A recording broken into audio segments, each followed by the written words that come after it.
और उन हड्डियों को लेकर के श्री नामदेव जी गए और ठाकुर जी अपनी पीताम्बरी खोल करके खड़े हैं, बैठो लाओ इधर तो चोखा मेला जी पंढरपुर के पास के गांव में कुछ मजदूरी करने के लिए गए थे, कुछ कार्य करने के लिए गए थे, और तभी एक दीवार, पत्थर की दीवार होगी, ईंट की मिट्टी की दीवार थी, वो दीवार गिरी और उसके नीचे कई सारे कार्यकर्ता, काम करने वाले लोग दब करके अपने प्राणों का त्याग कर दिए। उनमें से एक चोखा मेला जी भी थे, भगवान पंढरीनाथ के परम भक्त, जिनके गांव आज भी पंढरीनाथ जी की सवारी, आज भी पालकी पे बैठ के पंढरीनाथ जी का स्वरूप जाता है, चित्रपट जाता है, और वहां ठाकुर जी फल पाके आते हैं चोखा मेला जी के यहाँ।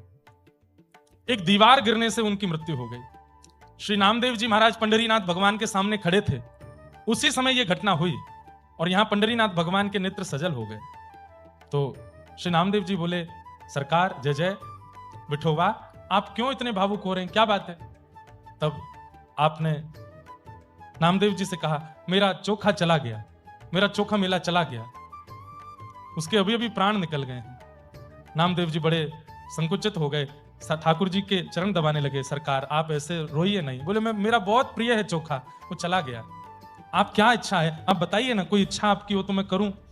तो बोले कि उसका संस्कार मुझे करना है, तुम जाकर के उसकी अस्थियां लेकर के, हड्डियां लेकर के आओ, वहां जाओ जहां पर यह घटना हुई है, और वहां से चोखा मेला की हड्डियां लेकर के आओ। नामदेव जी तैयार तो हो गए निकलने के लिए, लेकिन जाते जाते विठोबा से कहते हैं, वहां तो बहुत लोग मरे हैं, मुझे कैसे पता चलेगा कि चोखा कौन है?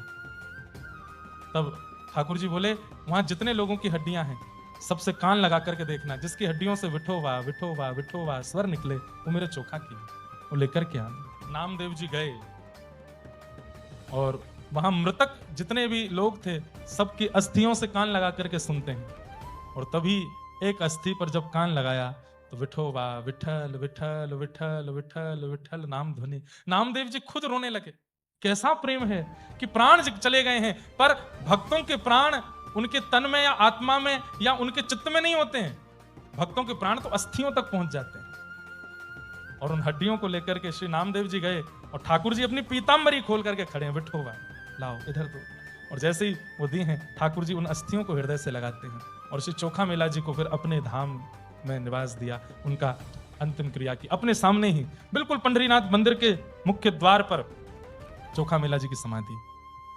मानो ठाकुर जी कह रहे हो कि मैं चोखा को देखते देखते सबको दर्शन करूंगा।